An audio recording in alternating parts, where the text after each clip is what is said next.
kids. Together, we will explore, discover, and find answers to the mystery of the world through science. I am your grade 5 super science teacher, Eileen. Today, we will learn about the usefulness and proper handling of potentially harmful materials. Are you excited? Let's go! Join me and let's enter the kingdom where fun and exciting experiences are about to happen. Only here at DepEd TV Cagayan. Last episode, we learned about the different properties of matter. Let's check if you can still remember them. I will be giving hints about the different kinds of materials and take note of its properties and uses. Then, you have to name that thing. Are you excited? Let the game begin.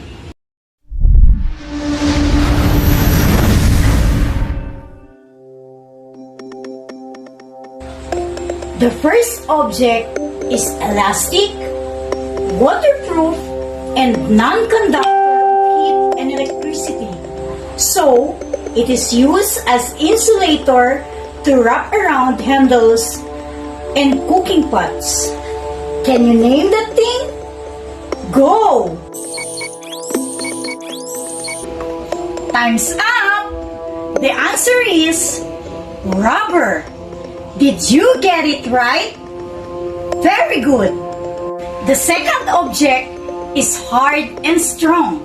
It is used to make furnitures, cabinets, and cases of musical instruments and decorative accessories, while others serves as construction materials.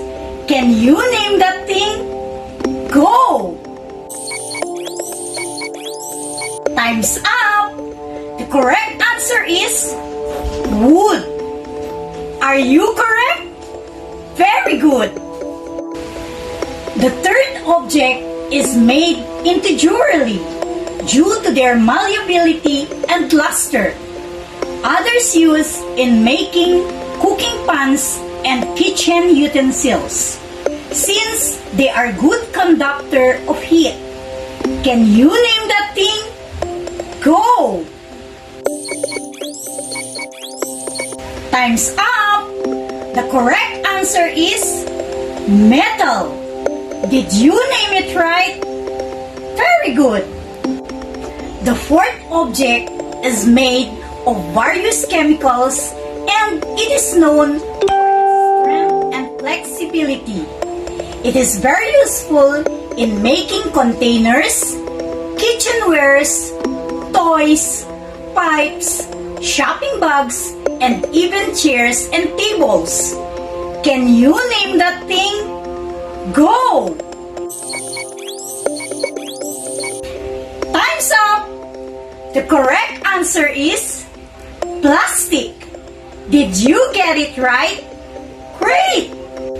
The last object is brittle, yet useful as containers of food and drink, or even as a partition of houses. Can you name that thing? Go!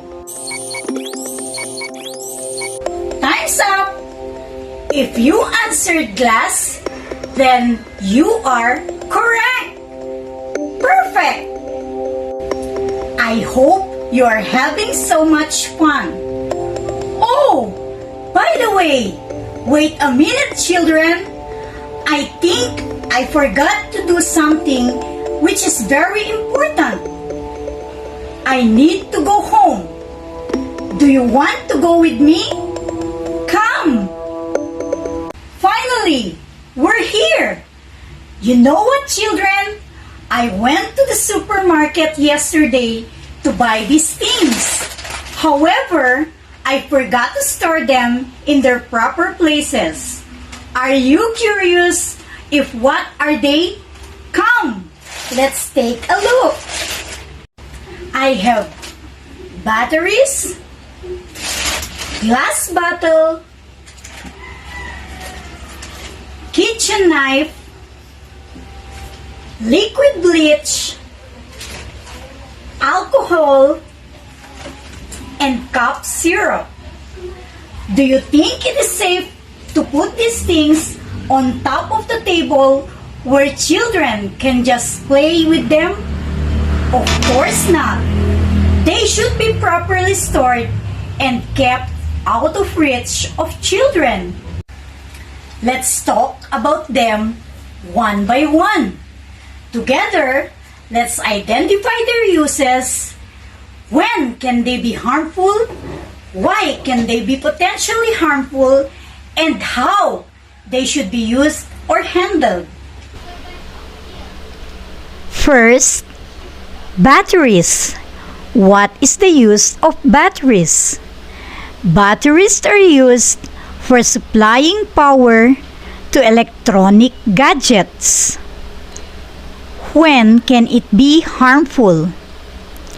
Batteries are harmful when not safely stored or disposed. But why can it be potentially harmful? Batteries can be potentially harmful because some of its content are toxic. Then how should it be used or handled? Batteries should be stored in places out of reach of children. Do not dispose it with other waste, and you may wrap it with adhesive tape when disposing. Next is glass bottle. A glass bottle is used for storing liquids. It can be potentially harmful when it is broken due to accident or carelessness. Then why it can be considered potentially harmful? It is potentially harmful because it easily breaks. When it breaks, it produces shards with sharp edges and corners. Sharp objects are potentially dangerous. To prevent harm from these broken glasses, it should be placed when it will less likely to be accidentally pushed. How about the kitchen knife? A kitchen knife is used for cutting ingredients for cooking. It can be harmful when it has defective handle or when not handled properly.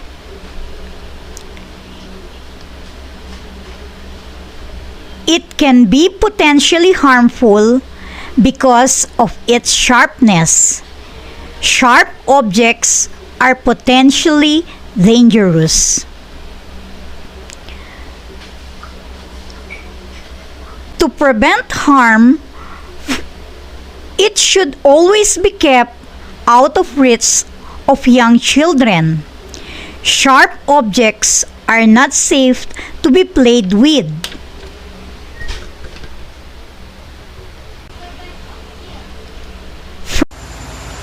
Now let's have the liquid materials. Liquid materials are produced with specific uses. In the same way, liquid materials are useful, but it can become hazardous if not used, stored, and disposed properly. They are classified as food product, personal care, medicines, cleaning or disinfectant, paints, and insecticides or pesticides. First, we have the liquid bleach. It is used to remove tough stains and whitens clothing. When can it be harmful? It can be harmful because of the poisonous substances may be ingested and overexposure to it can cause skin irritation. Why can it be potentially harmful? it contains toxic chemicals that can pose health hazards to users and environment. How should it be used or handled? In using these materials, check the label first. Read the instruction to avoid harm. And store it in a secured place. Now we have the rubbing alcohol. Nowadays, rubbing alcohols are needed. Rubbing alcohol is used as antiseptic, surface disinfectant, and household cleaning.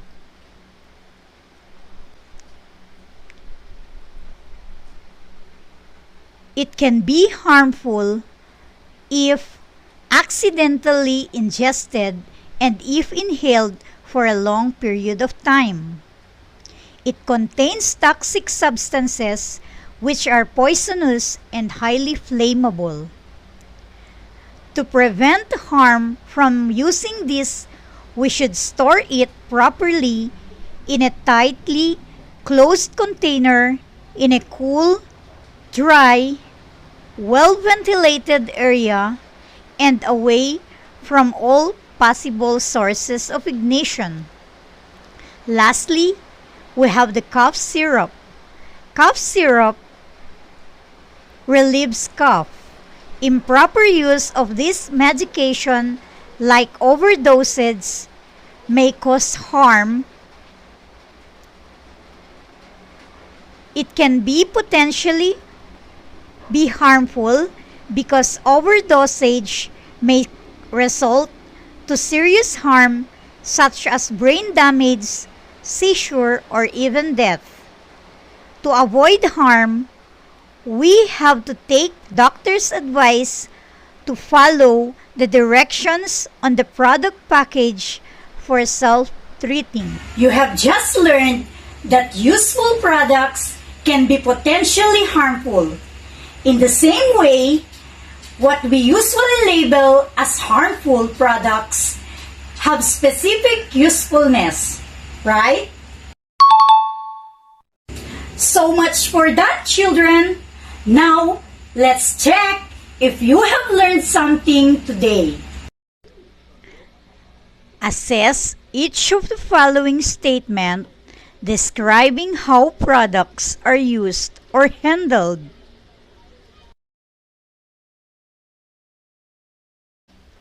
Number 1. Overcharging of battery. Proper or improper? The answer is improper. It is improper to overcharge a battery. Number 2. Drinking from a glass with visible cracks. Proper or improper? The answer is improper. It is not safe to drink from a glass with visible cracks. Number 3. Picking a knife with its sharp edge. Proper or improper? The answer is improper. Do not pick a knife by its sharp edge. Number 4. Using a pot holder in picking up a kettle with boiling water. Proper or improper? It is proper. Number 5. Separating a drained battery with other waste product. Proper or improper? The answer is proper. We should separate a drained battery with other waste products. Number 6. Taking liquid syrup with doctor's prescription. Proper or improper? The answer is proper. We should always take doctor's advice when taking a liquid syrup. Number 7. Using bleach to clean bathroom tiles without hand gloves. Proper or improper? The answer is improper. Number 8. Decorating the walls using spray paints using mask. Proper or improper? The answer is proper. Decorating the walls using spray paints, we should use a mask. Number 9. Closing the valve of glass tank after cooking. Proper or improper? The answer is proper. It is used to close the valve of glass tank after cooking. Number 10. Eating canned goods beyond expiration dates. Proper or improper? The answer is improper. How is that, children?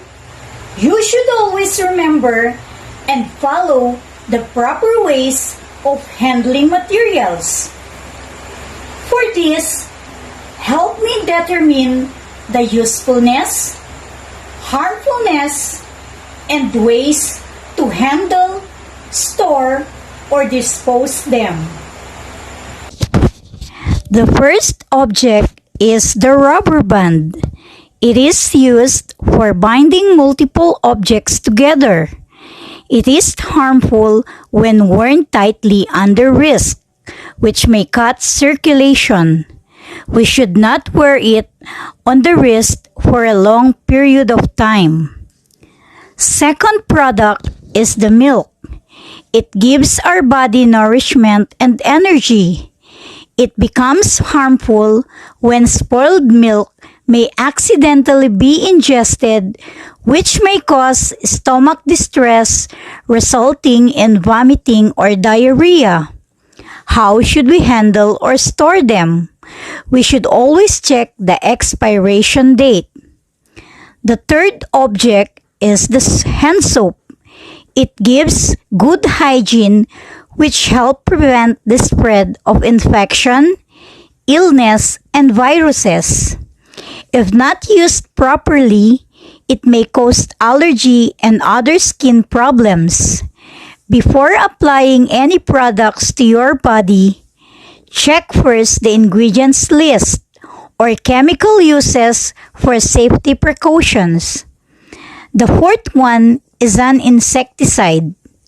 It kills insects and pests, which are possible carriers of diseases and affects plant growth or yields.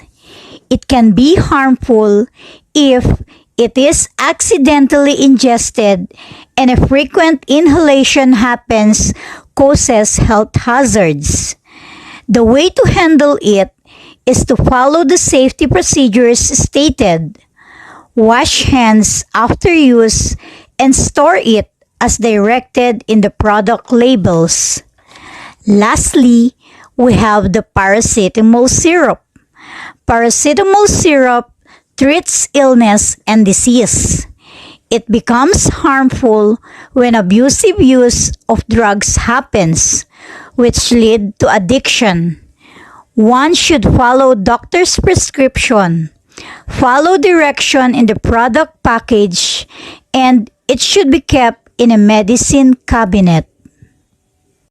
Are you still with me? If yes, give me 2 claps. Fantastic! You have just learned that useful products can be potentially harmful. In the same way, what we usually label as harmful products have specific usefulness, right? I hope you enjoyed our episode today. This is your grade 5 Super Science teacher, Eileen. Always remember to make it a habit to study. It works. Till next time, bye-bye!